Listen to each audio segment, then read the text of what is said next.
भू, डरे नहीं डरे ना, डरोगे, एग्जाम आने दो। 12th के बोर्ड्स के लिए आपके पास बस 6 दिन बचे हैं, तो आई होप कि आपको ये वीडियो इन्फॉर्मेशन दे। और ये मेरी गारंटी है कि अगर आपने पूरे साल पढ़ाई नहीं भी की हो तो ये वीडियो के थ्रू और इस वीडियो के जितने पार्ट्स होंगे एटलीस्ट आप उससे पास होने से ज़्यादा मार्क्स लाओ। मतलब अगर आपका 70 मार्क्स का पेपर होगा so minimum 40 to 45 marks score करना मेरा गारंटी है। बट आपको ये वीडियो के थ्रू, मतलब जितना भी वीडियो बने और जितना भी लंबा ये वीडियो चले, उस वीडियो के अंदर जितने भी आंसर्स मैं आपको बताऊंगा बोर्ड पर लिखकर, आपको वो सारे नोट करते रहना है। और याद रहे, जब आप चीज़ों को नोट करोगे so it will be based completely on previous year questions and also जो इंपॉर्टेंट मुझे लगते हैं। लास्ट वाले वीडियो के थ्रू मैंने आप लोगों को मेरे इंपॉर्टेंट क्वेश्चंस बताए थे, उसका पीडीएफ पे लिंक अभी भी है। आई मीन टू से यूट्यूब पे जो वीडियो था उस पर लिंक अभी भी मैंने डाल के रखा हुआ है। You guys can go through that video और उस पर आप उसके सोल्यूशन सॉल्व कर सकते हो। So it will be helpful for you. So guys let's start.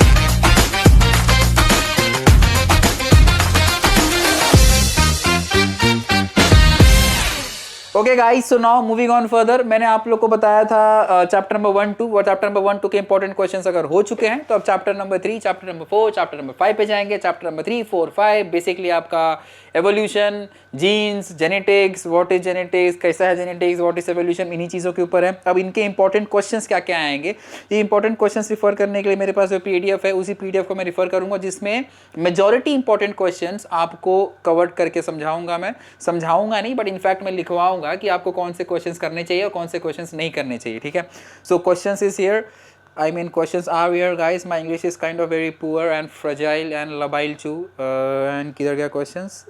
Okay, ठीक है गाइस। सो जो सबसे पहला क्वेश्चन और सबसे इंपॉर्टेंट क्वेश्चन जो बार बार रिपीट होता है, that's basically name the country which were industrial melanism was observed in moths due to industrialization. Question सुनते रहिएगा friends and similarly I will give you the answers to.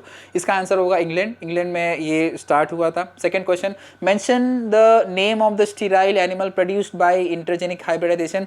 आप लोग खुद के बारे में भी सोच सकते हो या फिर इसको मैं कहूँ दूसरे भाषा में तो खच्चर, जिनका कोई वैल्यू नहीं, जिनका बहुत वैल्यू होता है। दूसरा, define the terms genetic drift, homologous organ. Genetic drift और होमोलोगस ऑर्गन, ऑर्गन का मतलब होता है चेंज होना बट गलती से चेंज होना, मतलब आपको बदलना नहीं था लेकिन आप बदल गए गलती से, इसी को कहते हैं हम लोग जेनेटिक ड्रिफ्ट। उसके बाद में होमोलोगस ऑर्गन। होमोलोगस ऑर्गन का मतलब होता है ऑर्गन एक ही होगा बट दूसरे दूसरे ऑर्गेनिजम्स में उसके फंक्शंस अलग अलग होंगे। For example organs which have same origin but different functions, those are called as homologous organs. Moving on further, important questions में you also get this arrange the following stages of human evolution in order of their cranial capacity। अब जब आप इस question पे आते हो सो सबसे पहले होता क्या है, क्रोमैग्नन हो गया, मैग्नन हो गया। क्वेश्चन नंबर जो है ये, arrange the following stages of human evolution in the order of the increasing cranial capacity. ठीक है, तो जब आप इस पे आते हो तो इस क्वेश्चन को कुछ इस तरीके से लिखोगे आप लोग, Homo sapiens, Neanderthal man, Australopithecus and homo erectus. ठीक है, so moving on further, arrange the following stages of human evolution in the order of the increasing cranial capacity. सबसे पहले होगा यहाँ पे 4 ऑप्शंस देंगे, Homo sapiens, Neanderthal man, Australopithecus and homo erectus. But obviously increasing cranial capacity की बात कर रही है तो सबसे ज़्यादा किसके पास था, ऑस्ट्रेलोपिथेकस। ऑस्ट्रेलोपिथेकस के बाद में होमो इरेक्टस, होमो इरेक्टस के बाद में निएंडरथल मैन और निएंडरथल मैन के बाद में Homo sapiens, and that's how the order of increasing cranial capacity is. Moving on further, there is also something, एक क्वेश्चन ऐसा भी आता है कि you have to explain the chromosomal aberrations. ठीक है, क्रोमोसोमल एब्रिएशंस में आपको पता होना चाहिए डिलीशन क्या होता है, ट्रांसक्रिप्शन क्या होता है, ट्रांसलेशन क्या होता है और ट्रांसलोकेशन क्या होता है, या डिलीशन, ट्रांसलेशन या ट्रांसलोकेशन, डुप्लीकेशन एंड इन्वर्शन। ठीक है, ये सारे टर्म्स को समझने का एक सिंपल सा तरीका होता है। तो ये जो एब्रीवेशंस होते हैं, इस एब्रीवेशंस को याद मैं बता देता हूँ कि कौन कौन से पॉइंट्स उसमें रहते हैं। सबसे पहला पॉइंट जो रहने का उसमें एक होता है डिलीशन, मतलब आप चीज़ों को डिलीट कर दो। उसके बाद में होता है इन्वर्जन, मतलब आप उसको इन्वर्ट कर दो या आगे से पीछे, पीछे से आगे। उसके बाद में होता है रेप्लिकेशन। रेप्लिकेशन फोर्थ पॉइंट होगा आपका ट्रांसलोकेशन। ठीक है, ट्रांसलोकेशन। ठीक है, कोई एक स्पेसिफिक जीन आप आगे पीछे कर दो, that's called as translocation. And एक क्वेश्चन पूछते हैं आपको, राइट, ABCDEFGH एरो, ABCFGH कुछ इस तरीके से, ABCDEABCFG। So you can see D और ई गायब है ना, डी और ई गायब है, इसको हम लोग डिलीशन कहते हैं। उसी तरीके से इन्वर्जन, इन्वर्जन का मतलब होगा इसको आप पूरा घुमा दो, मतलब इसी तरीके से लिखो, उसके बाद में GFEDCBA उस तरीके से लिख दो। उसके बाद में रेप्लिकेशन, रेप्लिकेशन का मतलब होता है same to same copy paste, और ट्रांसलोकेशन का मतलब होता है कोई एक आप इन्वर्ट कर दो, कोई एक या दो जीन को आप इन्वर्ट कर दो, that will be called as inversion, और that will be called as not inversion but translocation. Last but not the least, ये question, explain vestigial organs as the evidence of evolution. Vestigial organs को देख के आपको कैसे समझ में आता है कि आप लोग बंदरों के वंशज एंसेस्टर्स हो, जाने दो, एंसेस्टर्स हो, तो the answer goes as the appendix, vermiform appendix, ठीक है, vermiform appendix and coccyx, ये दो organs कुछ ऐसे होते हैं which you can actually say कि they are the proof that we are belonging to the class apes या class of homo sapiens या class of sapiens, whatever it is, but बंदरों से ही आए हुए हैं हम लोग। and just to make you clear guys, यहाँ पर सेकेंड चैप्टर नहीं, सेकेंड नहीं, थर्ड चैप्टर खत्म हो गया। थर्ड चैप्टर में जितने भी आप लोगों को इंपॉर्टेंट कंसेप्ट है, थर्ड, अभी तक फोर्थ एंड फिफ्थ बचा हुआ है। याद रखना, जब आप थर्ड चैप्टर किए हो तो थर्ड चैप्टर के अंदर आपने नॉर्मली मैंने जितने भी आंसर्स बताए हुए हैं, सारे आंसर्स मैंने आप लोगों को एक एक पॉइंट्स में बताया हुआ है, राइट, एक एक पॉइंट में बताया हुआ है। तो ये जो एक एक पॉइंट बताया हो, उसके अंदर या उसके आगे पीछे इज, आर, एम, द लगाने का काम आप लोग का है। You guys can add it according to your own convenience. बाकी जो मेन आंसर्स होते हैं, जैसे आप किसी भी आंसर में कौन से लाइक कोई भी क्वेश्चन में कौन से आंसर लाइक कौन से वर्ड्स ढूंढोगे, ये इंपॉर्टेंट होता है। तो ये चीज़ मैंने ध्यान रखी हुई है कि वो आपको इंपॉर्टेंट वर्ड्स पता रहें कि कोई भी आंसर में कौन से वर्ड्स लिखना ज़रूरी है, या कोई भी क्वेश्चन में कौन से वर्ड्स टीचर्स या एग्जामिनर्स या पेपर करेक्टर्स ढूंढते हैं, ठीक है। Moving on further to the next chapter, molecular biology and genetics. Okay, तो सबसे पहले the process of transcription takes place on a part of DNA molecule. The process of transcription, ये तो डायग्राम बेस्ड क्वेश्चन है। The process of transcription takes place on a part of DNA molecule show known as transcription unit. Draw a well labeled diagram of the same showing different regions of the unit, ठीक है। अब इसमें आपको promoter, structural gene, terminator, RNA polymerase, transcribe gene and stop transcription, इसका पूरा एक diagram होता है। चाहिए तो मैं बना देता हूँ, ठीक है। एक होता है 5' एंड, दूसरा होता है 3' एंड। ये हो गया आपका 5' एंड और 3' एंड। उसके बाद में एक होगा प्रोमोटर, स्ट्रक्चरल, यहाँ पे स्ट्रक्चरल जीन लिखोगे आप, और स्ट्रक्चरल जीन के बाद में लास्ट में होगा टर्मिनेटर 5', और इसके अलग अलग लेबलिंग्स होते हैं। अगर ये समझ में आ चुका है तो लास्ट में RNA पॉलीमरेज, RNA पॉलीमरेज, यहाँ पे होगा transcribed gene, and the last but not the least stop transcription. But obviously termination का मतलब ही होता है कि you need to stop it, तो स्टॉप जीन, ठीक है, या स्टॉप जीन के बदले में you can just write stop transcription, that's it. इसके अलावा इसके अलावा और भी क्वेश्चंस हैं। सो मूविंग ऑन फर्दर, अब क्या क्या करना है, जब आप आगे जाओगे तो मूविंग ऑन फर्दर, किधर गया क्वेश्चन, तो क्वेश्चन बार बार पूछ सकते हैं। Question distinguish between heterochromatin and euchromatin, ठीक है। Distinguish between heterochromatin and euchromatin simple है। हेट्रो का मतलब होता है डिफरेंट, और ई-क्रोमैटिन का मतलब कहीं ना कहीं डिफरेंट का अपोजिट सेम हो सकता है। जो हेट्रोक्रोमैटिन रहता है उसके फीचर्स क्या क्या होते हैं, जो हेट्रोक्रोमैटिन रहते हैं उसके फीचर्स होते हैं कि दे आर डार्कली स्टेन्ड, और जब स्टेनिंग करोगे उनका, हेट्रोक्रोमैटिन की बात कर रहा हूँ, दे आर डार्कली स्टेन्ड। और दूसरा जो उसकी एक्टिविटी होती है, उसकी एक्टिविटी ट्रांसक्रिप्शनली इनएक्टिव होती है, मतलब दे डोंट रेडिली रिएक्ट और they are not readily active.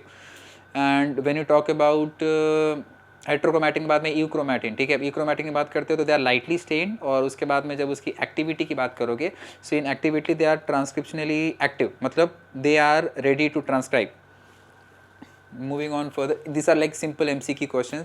आपको याद रखना लार्ज क्वेश्चंस या बड़े बड़े क्वेश्चंस याद करने से अच्छा है कि आप छोटे क्वेश्चंस याद रखो. ठीक है.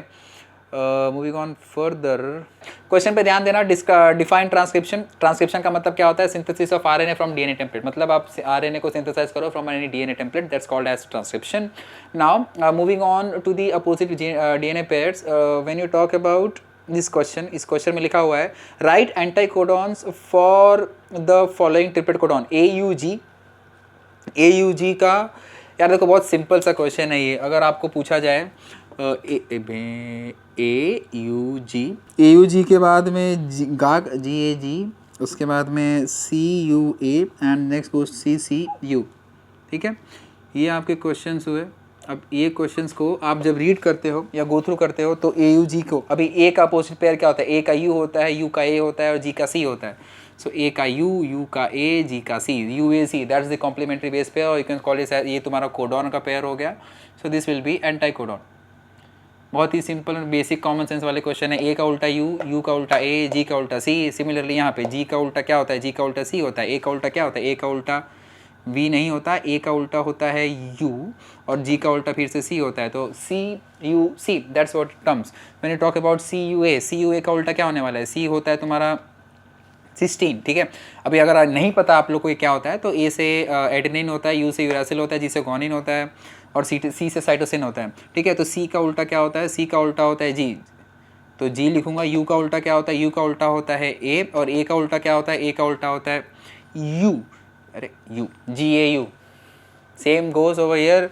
C का उल्टा G, C का उल्टा G, U का उल्टा A. गा हो गया, सिंपल इजी. ठीक है, उसके बाद में ये क्वेश्चंस आते हैं ऐसे. उसके बाद में जब moving on further to important questions, जब आप जाओगे अरे एक क्वेश्चन इंपॉर्टेंट है. Arrange the following steps of DNA fingerprinting in correct sequence. सबसे पहले लिखा हुआ है gel electrophoresis, isolation of DNA, Southern blotting and restriction digestion. ठीक है, तो सबसे पहले हो इस टेक्निक को याद रखना, आइसोलेशन. सबसे पहले इस टेक्निक को याद रखना. जो सबसे पहला टेक्निक होगा that will be called as isolation of DNA. उसके बाद में रेस्ट्रिक्शन डाइजेशन. चाहिए तो आप इस मेथड्स को याद रख सकते हो.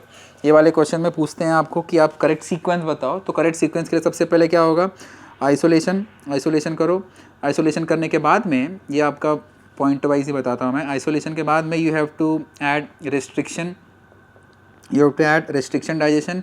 उसके बाद में moving on further, restriction digestion के बाद में कम्स द जेल इलेक्ट्रोफोरेसिस.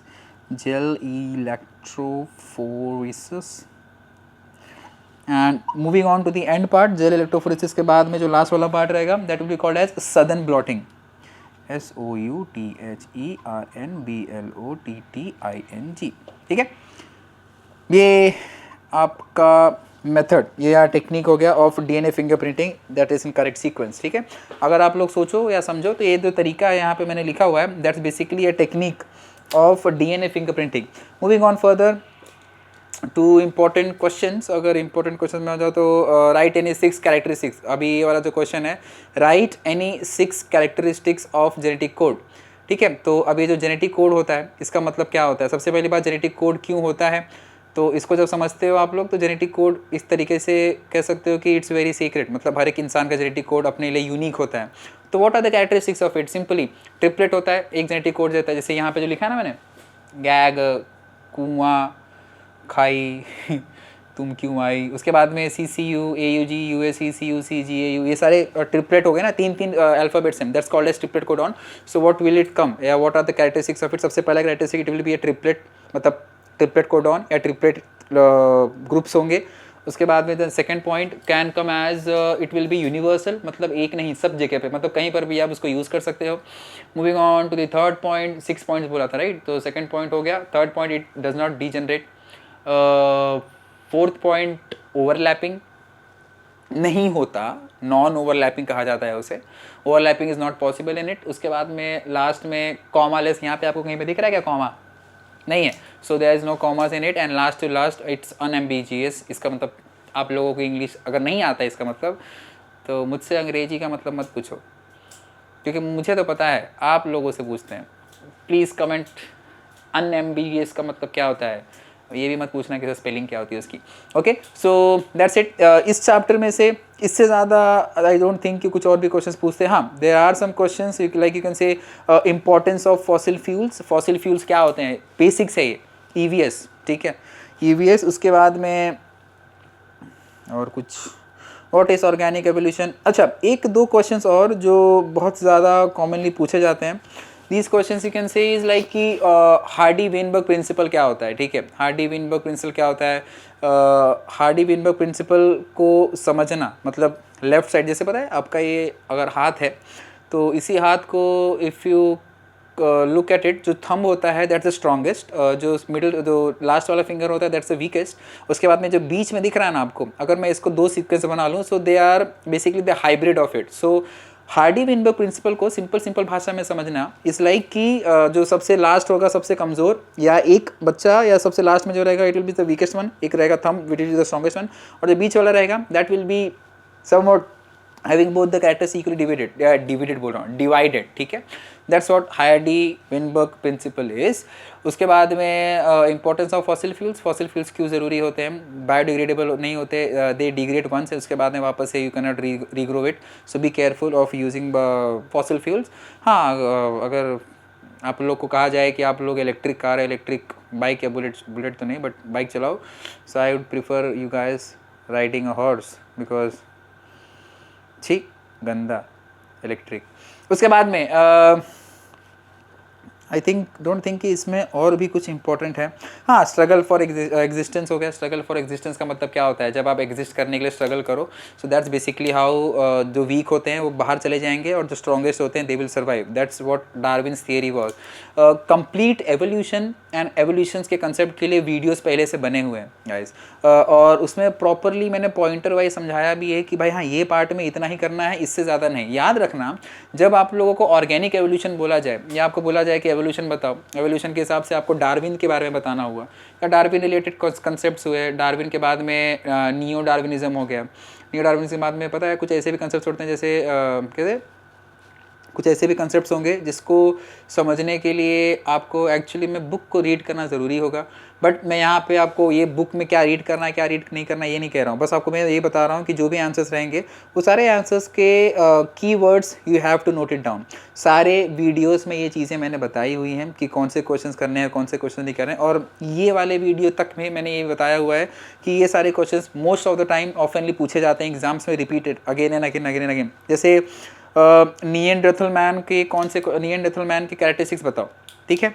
उसके बाद में explain natural selection with example of industrial melanism. अभी बताया इंडस्ट्रियल मेलेनिज्म के बारे में, आपको इंग्लैंड के बारे में बताया था मैंने, और ये मौत के बारे में था, ठीक है, कि मौत का जो कलर था पहले वाइट था, उसके बाद में पेड़ का जो बार्क था वो वाइट या ग्रे हुआ, उसके बाद इंडस्ट्रियल रेवोल्यूशन के बाद में, और इंडस्ट्रियल रेवोल्यूशन जब खत्म हुआ तो जो मौत जो ट्री का बाग था, जो ट्री का बार्क था उसका कलर चेंज होकर ब्राउन हो चुका, और ब्राउन होने की वजह से क्या हुआ कि जो ब्राउन वाले मौत थे they were successful in surviving but the grey ones were actually visible to the predators. तो मतलब उनका अमाउंट कम होने लगा। तो मतलब जब इंडस्ट्रियल रेवोल्यूशन हुआ तो ग्रे वाले मौत का अमाउंट बढ़ने लगा क्योंकि ट्री के बार्क के कलर जो था वो ग्रे हो चुका था। लेकिन जैसे ही इंडस्ट्रियल रेवोल्यूशन डिक्लाइन करने लगा, इंडस्ट्रियल रेवोल्यूशन डिक्लाइन करने की वजह से जो तुम्हारे ग्रे वाले मौत थे they were more visible because of the brown bark of the tree. So camouflaging effect की वजह से वो लोग बच रहे थे। So natural selection and predation are some concepts which you need to memorise it. And trust me guys, chapter number 1 से लेकर चैप्टर नंबर 5 में जितने भी इंपॉर्टेंट क्वेश्चन थे मेजॉरिटी सिंपल, इजी एंड बोला ना स्कोरिंग मार्क्स के लिए हैं, मतलब you can easily score marks in them. So try to stick to it when you move on further. इसमें और भी कुछ है क्या? नहीं, that's it. So guys, that's the end. इससे ज़्यादा important questions I don't think कि होंगे, या there will be some words like एक क्वेश्चन था like write the ratio of methane, ammonia and hydrogen respectively in Urey Miller's experiment. अब अगर ये एक्सपेरिमेंट आपको नहीं पता तो ये एक्सपेरिमेंट मैंने जब वीडियो बनाया था चैप्टर, ये स्पेसिफिकली यूरेन मिलर एक्सपेरिमेंट, मतलब पूरे चैप्टर में खाली यही बताया था कि यूरेन मिलर एक्सपेरिमेंट जो रहेगा कॉन्स्टेंटली हर कॉन्सेक्यूटिव ईयर में पूछा जाता है। यूरे मिलर मतलब मीथेन गैस हो गया, मीथेन गैस के बाद में अमोनिया गैस हो गया, अमोनिया गैस के बाद में हाइड्रोजन गैस, और इनका सिंथेसिस के लिए क्या क्या लगता है क्या क्या नहीं लगता है, रेशियो, प्रोपोर्शनेट, कितना अमाउंट नहीं, ये सारी चीज़ें इंपॉर्टेंट है। So just read those experiments once, क्योंकि वो सारे एक्सपेरिमेंट्स मैंने आपको बताया उसमें प्रॉपरली रेशियो तक लिखा हुआ है कि कितना अमाउंट होना चाहिए, कितना अमाउंट नहीं होना चाहिए. So don't get confuse in it, and that's it. I think या दैट्स ऑल. और इससे अलावा if you guys have any more doubts guys please you let me know in the comment section. I will definitely help you out with chapter number 1 से लेकर 5 तक. And या once again guys, I will be online live, not online though but live, before biology ka paper and also before chemistry ka paper. So please do keep supporting me, and yeah, thank you so much.